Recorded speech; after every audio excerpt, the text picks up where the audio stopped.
dejamos una preguntita al aire acerca de las patologías más frecuentes en los niños. Estas madres que tocan a su puerta, ¿cuáles son las patologías que más se presentan en los niños, doctora?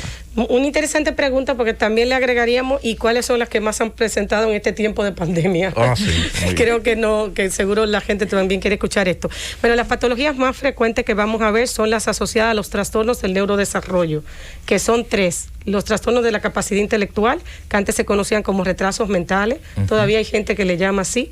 Los trastornos del espectro autista que decíamos, que es esa afectación general en el desarrollo, y el trastorno de hiperactividad y déficit de atención. A eso tenemos que agregarle que estamos en una población donde tenemos que pensar también en el trastorno del espectro de alcoholismo fetal, que muchas veces el papá te lo lleva porque cree que tiene un déficit de atención, porque se mueve mucho, que es hiperactivo, y realmente estamos ante esta condición, que es una condición que ya sería un programa especial para hablar, porque tenemos una incidencia por el tema del consumo de alcohol los 3 primeros meses antes de que nazca el bebé, y sobre todo también durante el embarazo. Se consume bastante y vamos a tener patologías de este tipo. Luego tenemos la patología de los desórdenes conductuales per se, donde vamos a tener trastorno negativista desafiante. Son niños que le llevan la contraria a todo, que son muy oposicionistas. Y luego también podemos mencionar los trastornos de ansiedad, que han sido muy reactivados en este tiempo de pandemia. Los trastornos de ansiedad en niños pues necesitan un abordaje muy especial, porque curiosamente son de los que menos responden a los fármacos. Entonces, fíjate qué interesante, hablando de fármacos. Vamos a necesitar una alianza muy especial con los psicólogos, con los terapeutas, para abordar los trastornos de ansiedad. Muchos de los psiquiatras pues no tienen la doble especialidad de ser terapeutas y ser farmacólogos médicos, entonces van a necesitar esa colaboración. Entonces, dentro de los trastornos de ansiedad vemos trastornos de ansiedad de tipo fobia simples, o sea, que tienen miedo específico a ciertas cosas. Tenemos inclusive angustias de separación, que se han reactivado mucho en este tiempo de pandemia, y los adolescentes con trastorno de ansiedad generalizado a partir de los 17 años, que es donde se combinan múltiples elementos. Entonces, es muy diversa la consulta, pero todo esto que hemos mencionado son de las cosas más frecuentes que vemos, y no podemos dejar de lado la depresión y los trastornos adaptativos. Sobre todo ahora en tiempo de pandemia, trastornos adaptativos con estados mixtos, o sea, tanto de depresivos como ansiógenos, y se llaman adaptativos porque precisamente no hay esa capacidad de la personalidad del niño para adaptarse. Y quiero enfatizar que por ejemplo, no podemos ver al niño como si fuera que la personalidad se le va a constituir a los 18, como con la cédula. No funciona así. Ya a los 7 años el niño tiene una carga genética, que es el temperamento, y tiene un aprendizaje de su primera infancia, que yo mencionaba, que es por debajo de los 6 años. Entonces ya a los 7 años hablamos de la primera constitución de la personalidad. Entonces vamos a ver que dependiendo de cómo se constituye esa personalidad, tenemos mejores respuestas para situaciones complejas, como ha sido, por ejemplo, el confinamiento, estar encerrado. Es un poquito. Doctora, perdón, Roberto. Sí. Hay algo que usted lo dijo rápido, pero yo quisiera que lo retome. Cuando usted habló de que el niño puede ser afectado por la ingesta de alcohol de la mamá, sí, ¿puede claro que sí, muy aclarar bueno, eso? Creo que vale la pena aclararlo. Miren, tenemos una situación, nosotros por cultura, a veces la gente no se prepara para tener el bebé. Llegó, por ejemplo, yo tenía una mamá que me decía en esta semana pasada, yo me enteré que estaba embarazada a los 4 meses de embarazo, y ella vivía una vida normal, y su vida normal era ir, reunirse con amigas, etcétera, tomarse una cerveza, una copa de vino. Entonces la ingesta de alcohol de esta madre fue alta, ella ni siquiera lo sabía, pero hay otros que lo saben y no escatiman en dejar de tomar, por ejemplo, una cerveza, de tomar vino, de tomar alcohol. Entonces, esto va a generar algo que está científicamente demostrado, que se llama trastorno del espectro de alcoholismo fetal, en las siglas que se llama TEAF, terminado en F. Entonces, son una de las cosas que nosotros tenemos que descartar cuando nos traen un niño que tiene problemas comportamentales, y hay esquemas muy específicos que el pediatra también debe estar capacitado para detectarlo y pedir el auxilio de nosotros en salud mental, porque las regularizaciones a nivel de la conducta del niño van a venir desde el área de nosotros, aunque tenga este diagnóstico que es manejado y compartido tanto por pediatra, por neurólogo y por psiquiatras infantiles. Doctora Tavera. Sí, en vista de que realmente este programa está diseñado para educar y orientar a la población sobre temas de salud mental, creo que estamos cumpliendo hoy con ese objetivo, porque en realidad viendo las informaciones que está haciendo la doctora Zuleika Morillo, sumamente importante, y adheriéndonos nuevamente al tema de los psicofármacos dentro de esas patologías que usted acaba de mencionar, importantísimas. Es necesario que el público sepa, es necesario que se le administre a una hora determinada los psicofármacos a estos niños cuando tienen un tratamiento. Por supuesto que sí, porque hay un detalle importante. Mire, recordar que estamos trabajando con niños y el niño no es un adulto en pequeño. Entonces, por ejemplo, cuando hay una hora pautada, hay algo que se llama el tiempo que dura el medicamento en el torrente de la sangre de nosotros funcionando. Entonces, para que eso funcione y dé el efecto que nosotros queremos, se le coloca un horario que el papá tiene que llevar al pie de la letra. Me pasa mucho, por ejemplo, con los adolescentes, que después de un tiempo de mejora, los papás quieren que ellos sean autónomos y que lo lleven ellos. Y eso no es, todavía tenemos que estar acompañándolo, y más cuando son niños pequeños, por una peculiaridad que quiero que todos los que nos escuchen recuerden: el hígado de un niño va más rápido que el del adulto. Entonces, ¿qué quiere decir? Que si se le pauta ese medicamento, el especialista tiene que tomar en cuenta que el tiempo que va a durar ese medicamento dentro del niño haciendo su efecto, para que me entiendan los oyentes, no va a ser igual que cuando se lo toma un adulto, porque el hígado, que es donde se va a distribuir ciertas cosas, para que me puedan entender y usar palabras más coloquiales, es diferente. Entonces, cuando usted le cambia la hora porque se le olvidó, que nos pasa mucho en la clínica, yo se lo di doctora, yo se lo di al día siguiente, no va a funcionar y se altera todo el proceso. Es igual que la continuidad y la dosis. Exacto. Yo lo vi más agitado, doctor, y se lo di doble.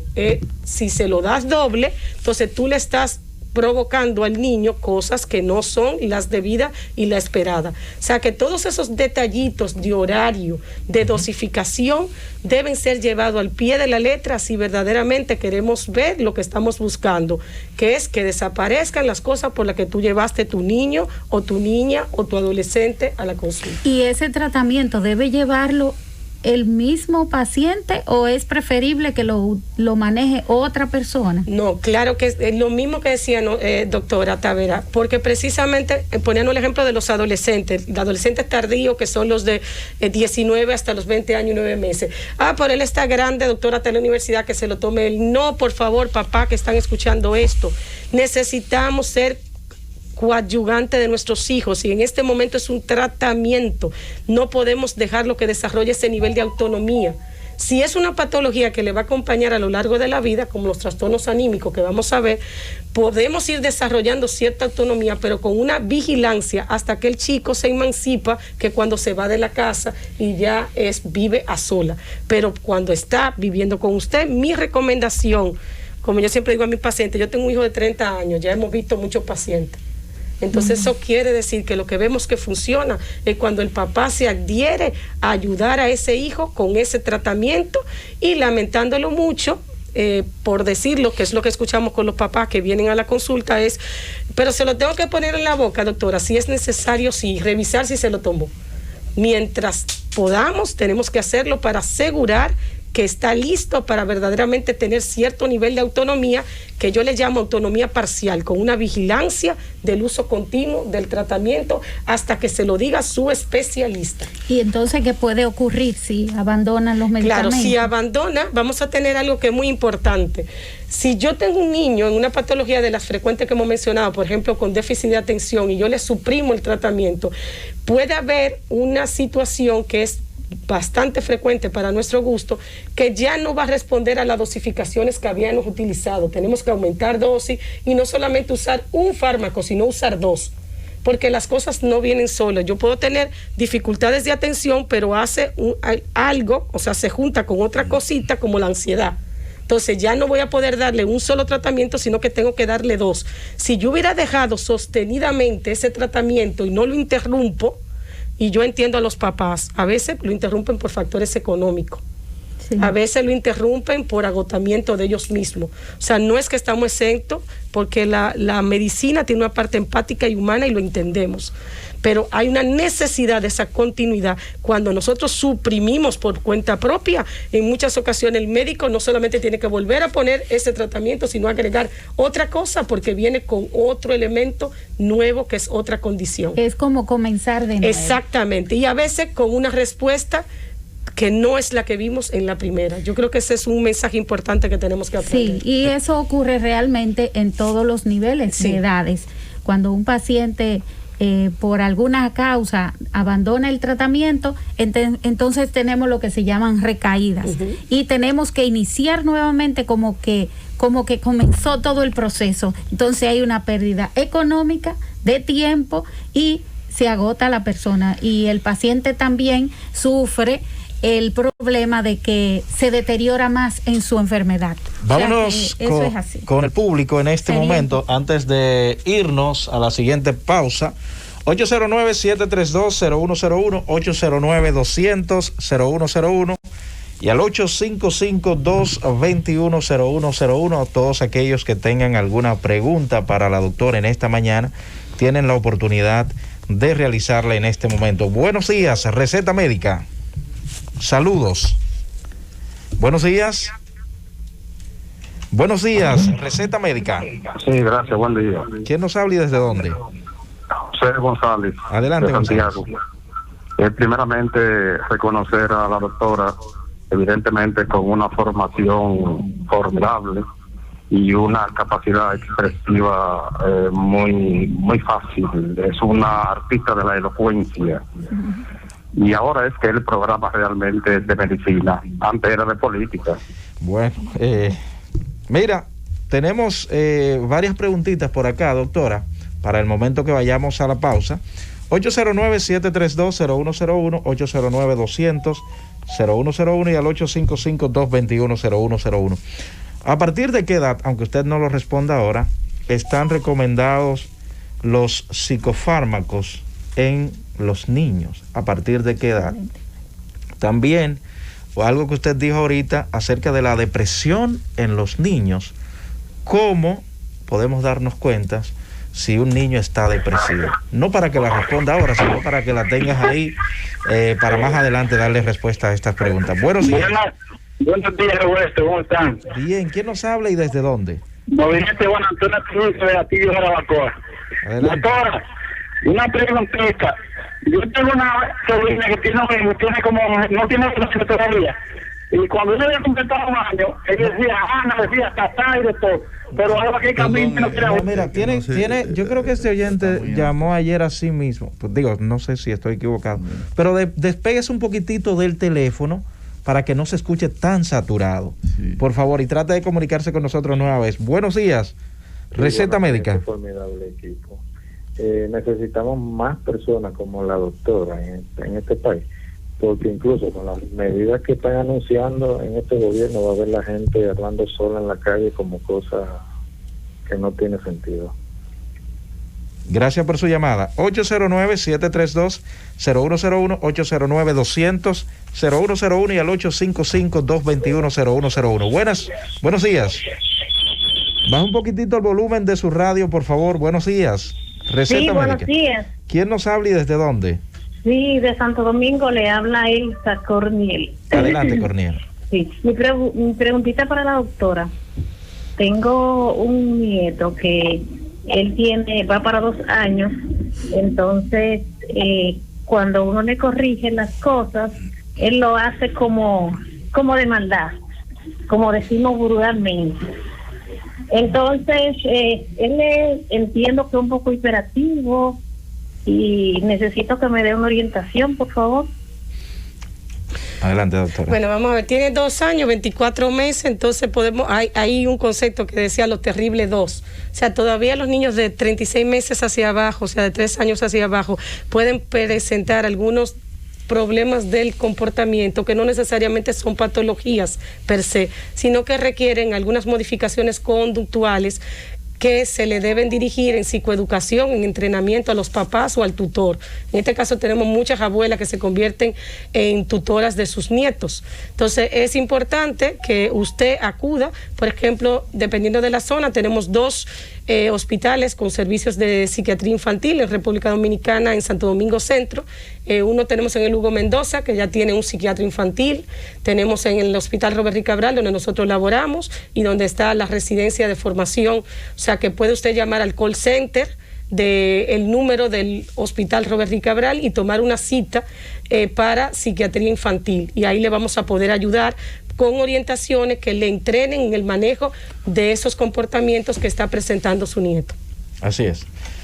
Buenos días, Receta Médica. Buenos días, Roberto, y todo el equipo. ¿Quién nos habla? Samuel Valdés, San Juan de la Maguana. Adelante, Samuel. Yo quiero hacer una pregunta a la doctora. Doctora, ¿usted cree que aquí en este país, como los psicofármacos son tan costosos, seguro no cubren aquí la consulta? ¿Usted está hablando de este país, doctora? Contésteme eso, por favor.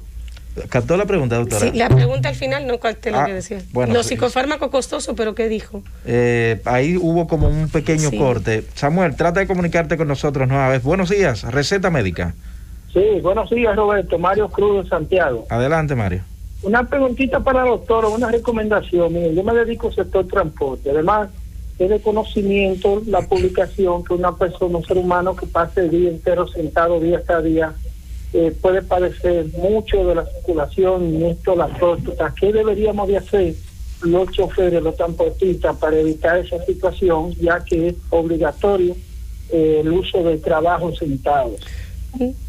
Bueno, es una pregunta para todos, pero sí, pero quiero compartir algo. Mira qué anécdota. ¿Sabes lo que hacen en países asiáticos? Que me pareció interesantísimo. Ellos lo que hacen, que la gente que se dedica a eso, todos se reúnen antes de arrancar a su ruta y hacen ejercicio de estiramientos, que es una cosa muy sencilla. Así como usted se pone a bajar cosas de internet, como estamos educando a la población, usted baja ejercicios de estiramiento. Entonces uno del grupo se convierte en el líder y empieza a replicar esos ejercicios de estiramiento. Y lo que es recomendado, que me pareció muy interesante en este documental que veía, ¿no?, que cada 4 horas máximo, si va a trabajar 6 horas consecutivas, pues la persona lo haga de manera individual, y si ya tiene un problema agregado, lo haga cada hora, se detenga siempre que sea posible y lo replique de manera personal.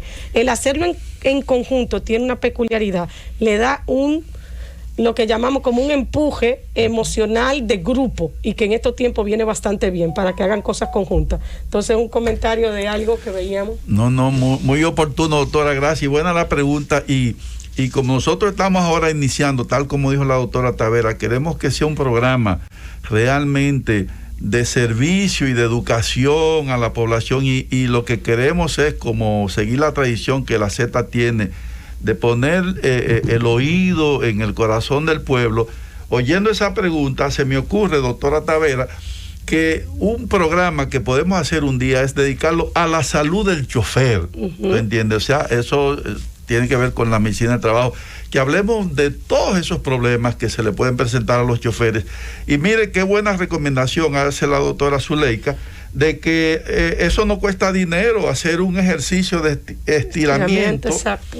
Antes de comenzar, y eso lo hacen los choferes, pero en todas las profesiones también se pueden hacer unos minutos de estiramiento, de relajación, de conversación, y eso va a traer salud mental, salud emocional, salud física, y mejorar las relaciones. Y fíjense, esas cosas pueden cambiar la actitud y la salud del pueblo dominicano, y eso no cuesta dinero. Totalmente. Es un poco de imaginación, un poco de creatividad. Y yo pienso que si hay algo bueno que trajo lo malo del COVID, es que nosotros tenemos que innovar.